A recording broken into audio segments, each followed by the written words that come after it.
Okay, a couple of us have talked about this, and our presentations are not that long, so we're going to kind of cut it short in this one so you can make it to your next event. I'm Julie Hammonds, and I'm going to introduce, who am I introducing? Who are you? I know this is Jody, but are you Caroline? Yes. You're Caroline. Okay, I'm going to introduce Caroline to you, and Jody Philmont is going to present her. She was raised in Blanding, Utah, married her Lyman cousin. We all have those in our family, don't we? I have a daughter who did a similar thing. Married her Lyman cousin, John. She's a descendant of Caroline Eli Partridge through Walter Clisby, and we heard about him, if you got to hear about him in Leo's a few minutes ago. If you didn't, get to see Leo at some time during the day. She has 9 children and 7 grandchildren, and she lives in Monticello. So now we are going to hear from Caroline.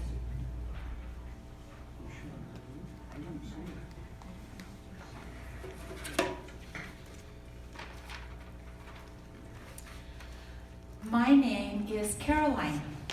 I was the 4th child of Edward and Lydia Partridge, born January 8, 1827 in Painesville, Ohio. My father was well-to-do, and I had a happy childhood.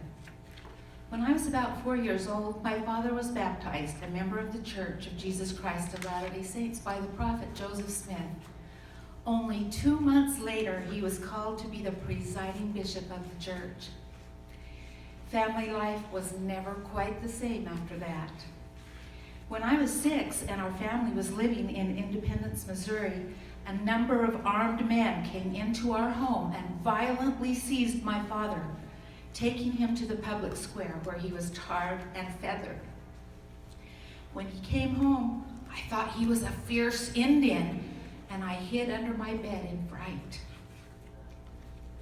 When I turned 8, I was baptized into the church by Peter Whitmer. Our family was driven from place to place and persecuted by the mobs.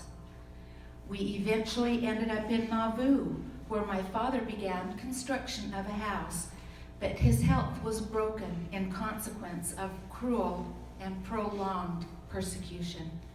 He collapsed and died when I was only 13 years old.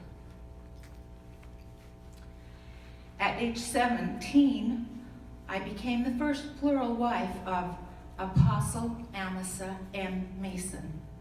Once again, persecution drove us from our homes, and in 1848, accompanied by my sister Eliza, who was also Amasa's wife, we crossed the plains to the Great Salt Lake Valley. Also in the company were my mother, my sister Lydia, and my brother. When we got to the Salt Lake Valley, we shared a small hut with 7 other people. Eliza and I did. The next spring, my husband was called and went on a mission to California. Eliza and I and her baby moved into our wagon box to live on our own lot. We did what we could to support ourselves, and I taught school in Farmington for about 2 months to help out. In the spring of 1851, my husband left for California the second time, and this time I went with him. I stayed there for 2 years and then returned to Salt Lake City, where I was finally blessed with a child after 9 years of marriage. We named our baby daughter Martha Lydia. 3 years later, my first son, Frederick, was born, followed by another daughter, Annie, in 1860. After my husband returned from serving a mission in England, our family moved to Fillmore. There, I was blessed with 2 more children, Walter Clisby and Harriet Jane. When Harriet was a year old, I separated myself from my husband and found comfort once again in the companionship of my sister Eliza. A few years later, her son Platt was called to Oak Creek to be the bishop of the ward there. My sons wanted to go with him to find work, so I went along to keep house for them. I bought a lot which had a log room with a dirt roof. Eventually, the boys built a 2-room adobe addition with an attic, which served well for bedrooms. I had a little heifer there in Oak Creek, and she was not doing so well. I didn't think she'd make it to spring when she could eat the green grass, so I would take a handful each day of straw from the straw tick on my bed to keep her alive until spring. I really enjoyed teaching, and I taught my own children and anyone else who wanted to learn while there. The Relief Society was organized in the Oak Creek Ward, May 3rd, 1874, and I was called to be the president, a position I held for 32 years. In May 1881, Harriet and I went to St. George, where we met my brother Edward and sister Emily. We spent a week working in the temple there. We did endowment work for our parents, and we had them sealed to each other, the 3 of us, and our dead brother and sister, and it was a very happy time.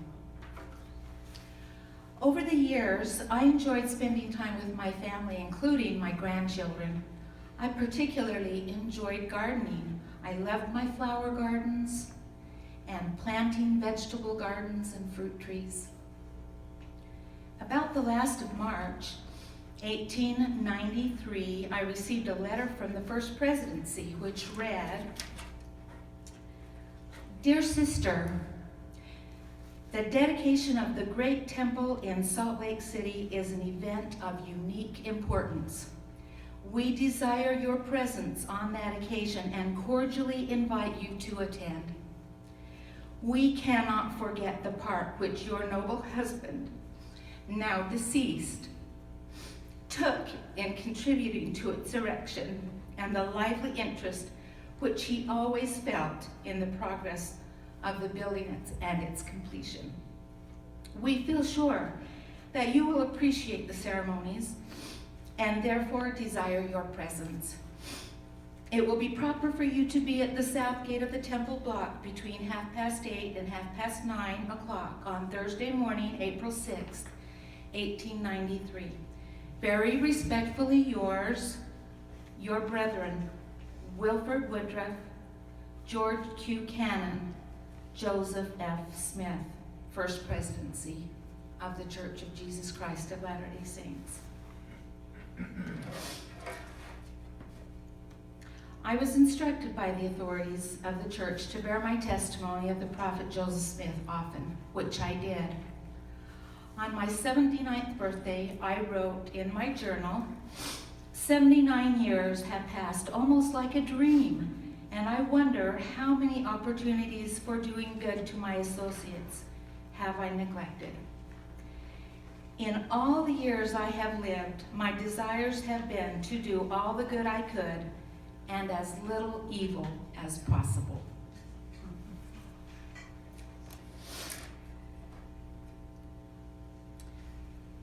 The first part of May, when Caroline Ely Partridge was 81 years and 4 months old, she contracted pneumonia and passed away on 8th of May, 1908, in the south room of the adobe house which her sons had built for her. President Joseph F. Smith and Apostle Francis M. Lyman were the speakers at her funeral. She was buried in the Oak City Cemetery by the side of her sister Eliza, with whom she had lived with so much in life. In death, they were not parted.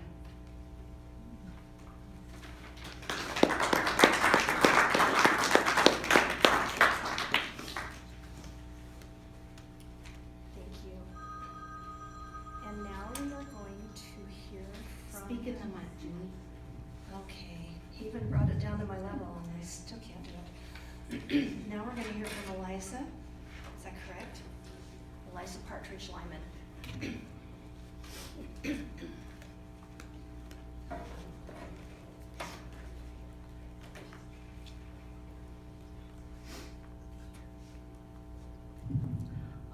Eliza Mariah Partridge Smith Lyman. I am so happy to see you here in such comfort.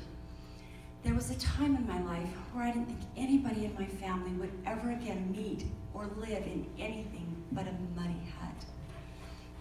That wasn't always the case, as was mentioned by my sister. We grew up in a beautiful home. My father was a hatter and he was very successful. We lived right in the middle of town in Paynesville, Ohio, and had orchards and fruit trees and flowers. My sister, who later lived in the Lion House, said that she never lived in a nicer house than our childhood home.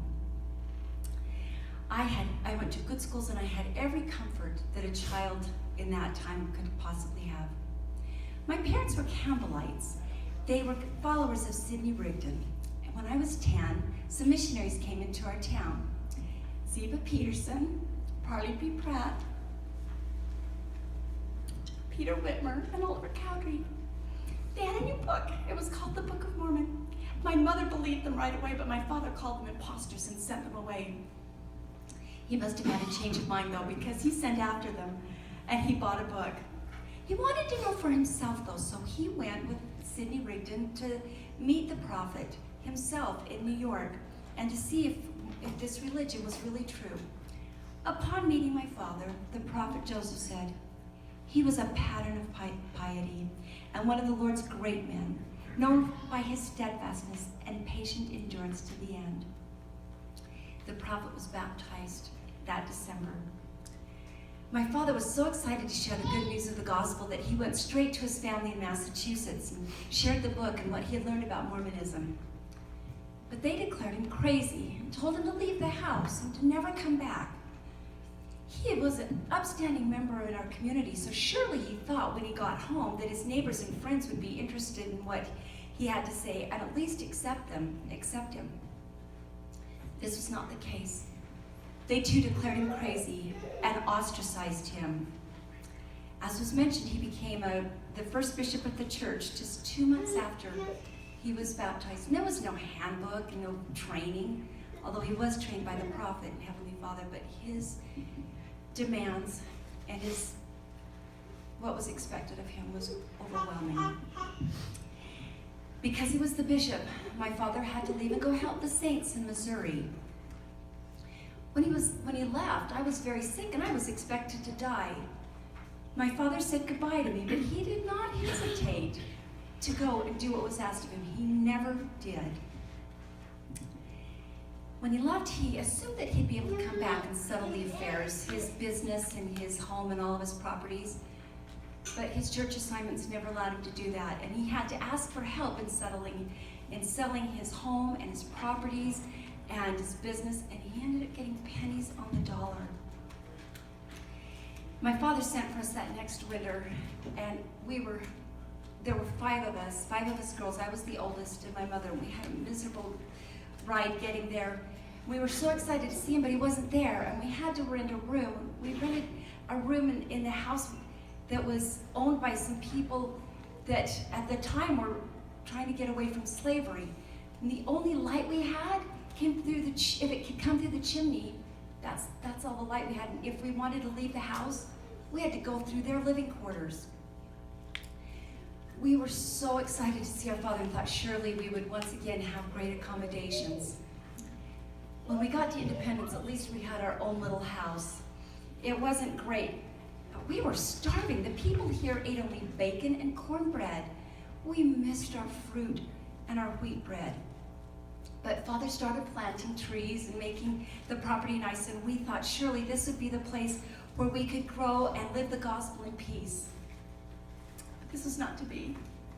As my sister mentioned, in July of 1833, those horrible men came and dragged my father into the town square and put tar and then feathers on him, and they were going to beat him, except one man with a shred of decency talked them out of that. And we did think that he was a monster when he came back.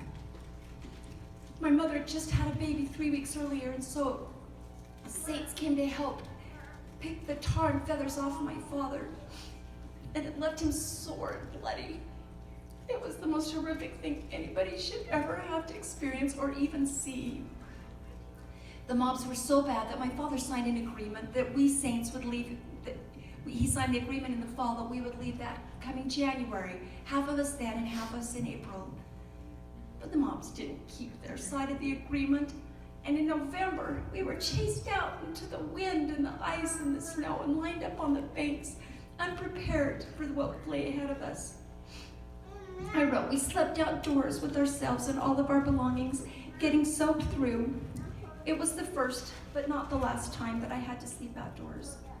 We went to Clay County where my father got some house logs and got 4 or 5 high and stretched a tent over the top, and then went back to help the rest of the saints in Missouri.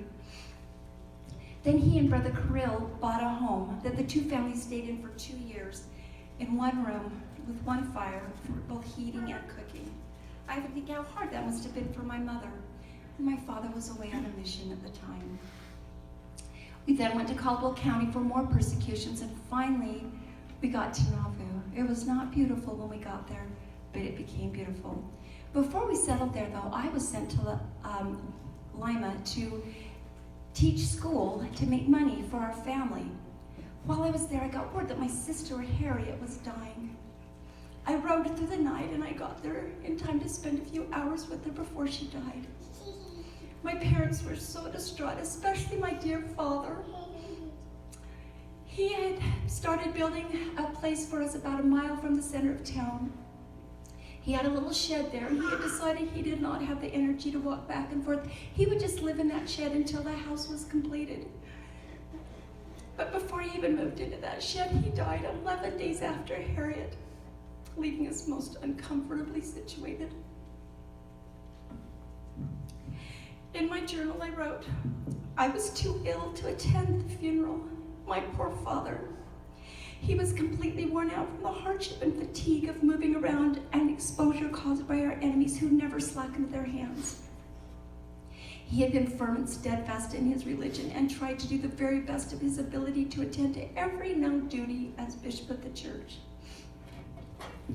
Our house was eventually finished, and we moved in for a few years, but then my mother remarried. And so I moved into the home of the prophet Joseph Smith as an employee. There, he taught my sister Emily and me about the plan of celestial marriage, and we became plural wives. Again, from my journal, this was truly a great trial to me, but I had the most implicit confidence in him as a prophet of the Lord and could not but believe his words. Nothing but a firm desire to keep the commandments of the Lord could have induced a girl to marry in that way. I often wonder how it was that a person of my temperament could get along with it and not rebel, but I know it was the Lord who kept me from opposing his plans, although in my heart I felt that I could not submit to them. But I did submit and thank Heavenly Father for the care he had over me during these troubled times. Shortly later, the prophet was martyred, and I became the 4th wife of Amos the Lyman. Then in February of 1846, we had to leave Nauvoo. The scene of those first 400 wagons pulling out of our beloved city is such a sad, sad memory for me. The cold, the snow, ice, the mud that we had to endure. Even just moving a mile or two every day was so much work. The mud would come up to our hubcaps, and we could barely budge. For months, we had no shelter at night except for the thin canopy over our covered wagons if we were fortunate enough to have a cover over our wagons. In the heat of the summer, under the most miserable of circumstances, I gave birth to my first baby in a covered wagon. I named him Don Carlos. I was so happy to have him.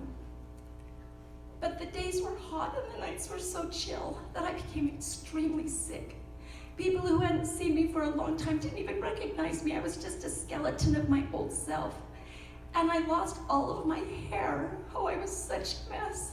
But I was happy to have my baby. When he was 3 months old, we finally got to sleep in a house. It had a dirt floor and the roof leaked, but it had walls. 5 months after the birth of my son, Don Carlos, my journaling entry for December 12, 1846 reads,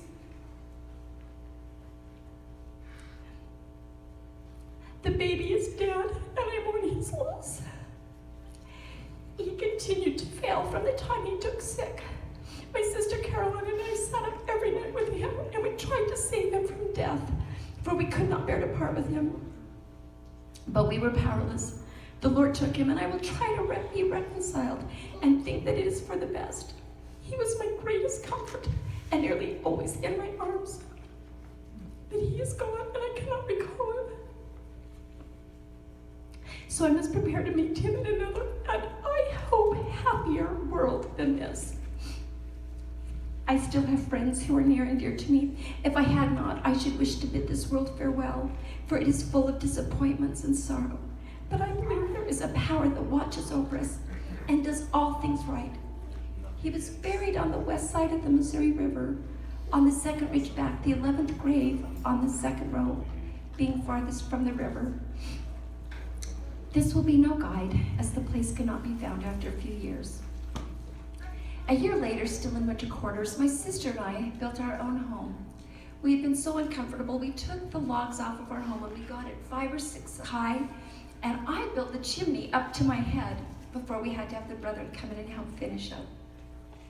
Still no floor, and the roof still leaked, but we were more comfortable.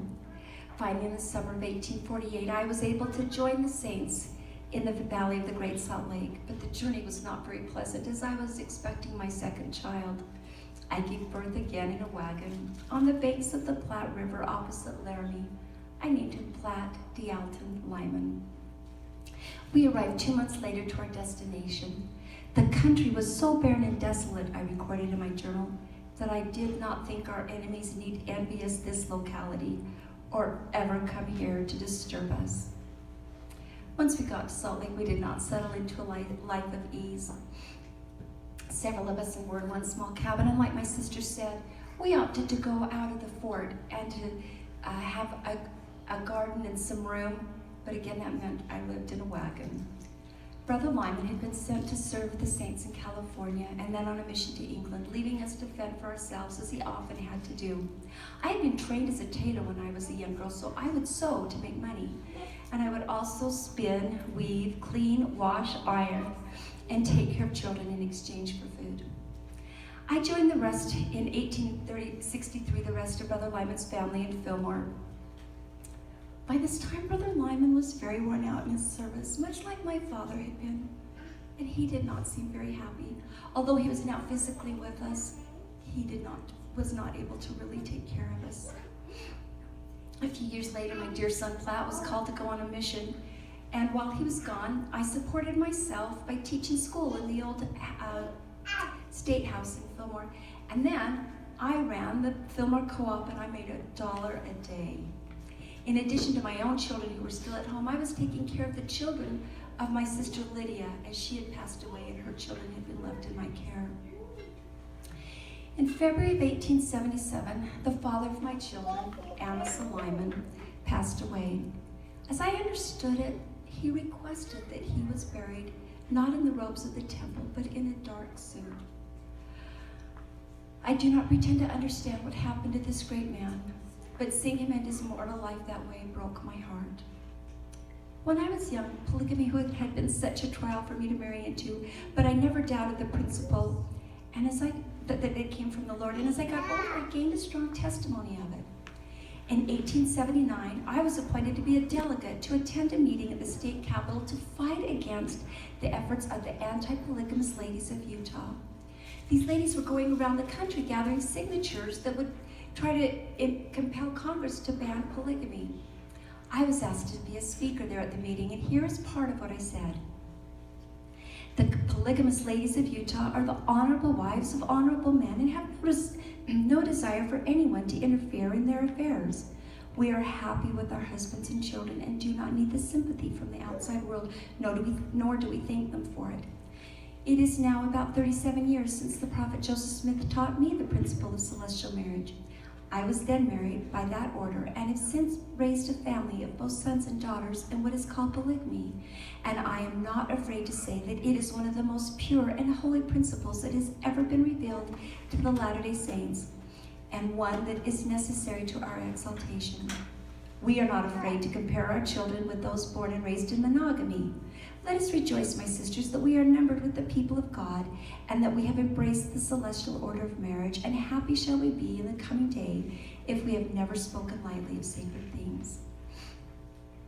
I moved back and forth between Fillmore and Oak City for a while. During this time, I lost 2 precious grandchildren and my dearest, closest daughter, Carly. Her dying wish was that I take care of her son, Joseph Platt, who was just born. I was 58 years old. I was in good health, but I was an older woman. But I fulfilled that wish and did the best I could. For a while, we had to live in the home of women who had just had babies so they could feed the child. And then later, I couldn't support us any other way than by living in homes. When he was a year old, I went to live with my son, who had just moved to San Juan, and lived there for a few years. I was very lonely and bluff. There were so few families, and the men of those families had to go away. We were surrounded by outlaws and harsh elements. Only the hand of the Lord preserved us. The joy in my life was having family around. I had lost so many, and once people moved away, we often didn't see them, or if we did, it would cost so much and was so cumbersome that when my family was around me, I was the happiest. I left San Juan after a few years and returned to Oak City, where I bought a land to build a home for Platt, Lyman, and myself. Platt Joseph. But before it could be finished, I died at the age of 66, still faithful, as always, to the gospel that I knew was true and I loved so dearly.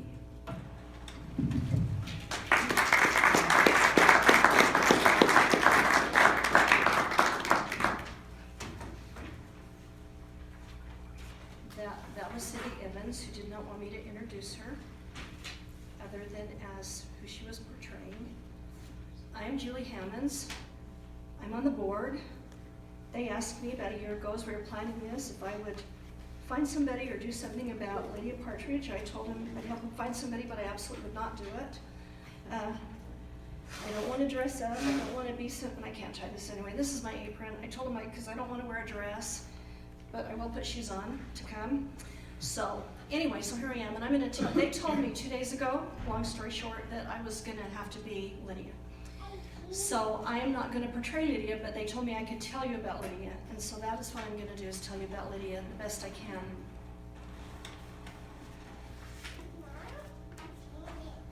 Can you hear me okay if I don't hold the mic?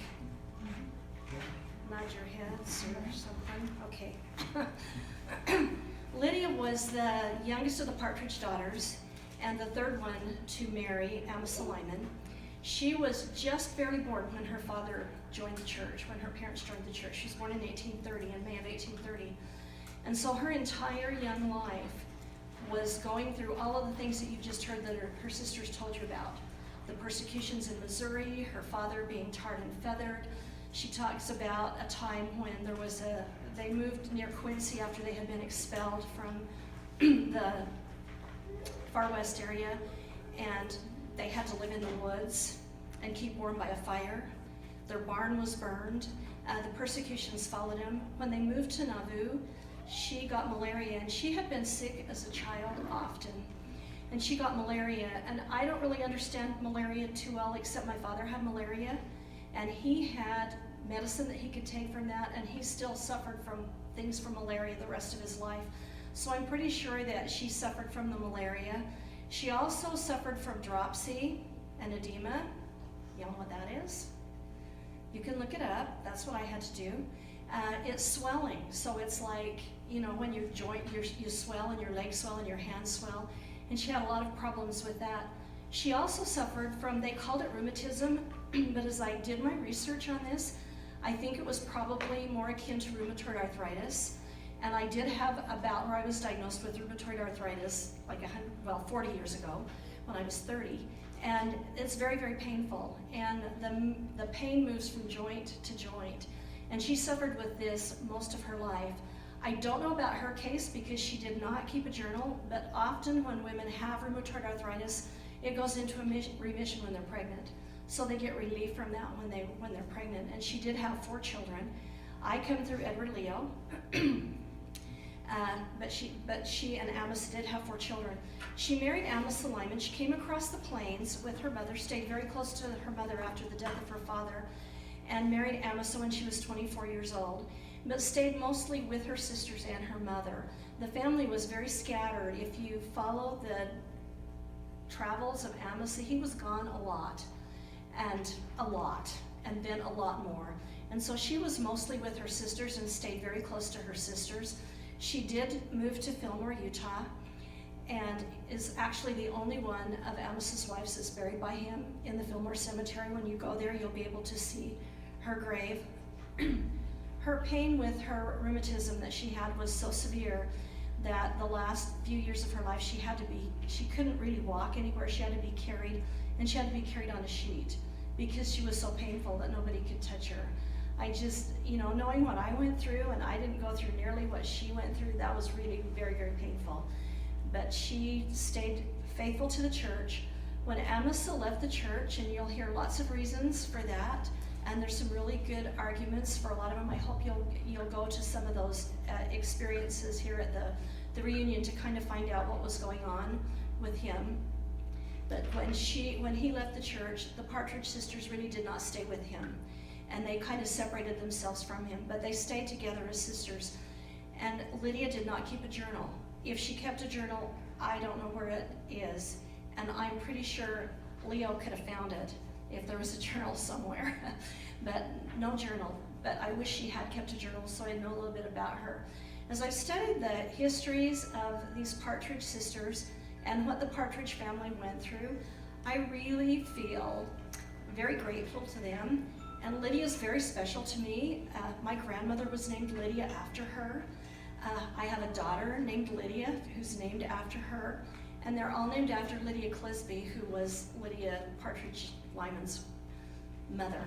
So it's kind of a special name in our family. I just want you to know you have a great heritage. If you come through any of these Partridge sisters, if you come through the Lymans, we had an opportunity to go back to Topsfield, where the Smiths and the Lymans were back in New Hampshire and in Massachusetts. And these people were patriots. And we have the country that we have today because of those people and all that they fought for in the Revolutionary War to be able to lay the groundwork so the gospel could be restored. And I'm really grateful to them, and I want you to know that I have a testimony of the work that they did, that it was great work, and I hope that you will go in and study the lives of these sisters. You've had some beautiful presentations on them. I wish I could have done a beautiful presentation. That is not me, but I can tell you about her. Thank you.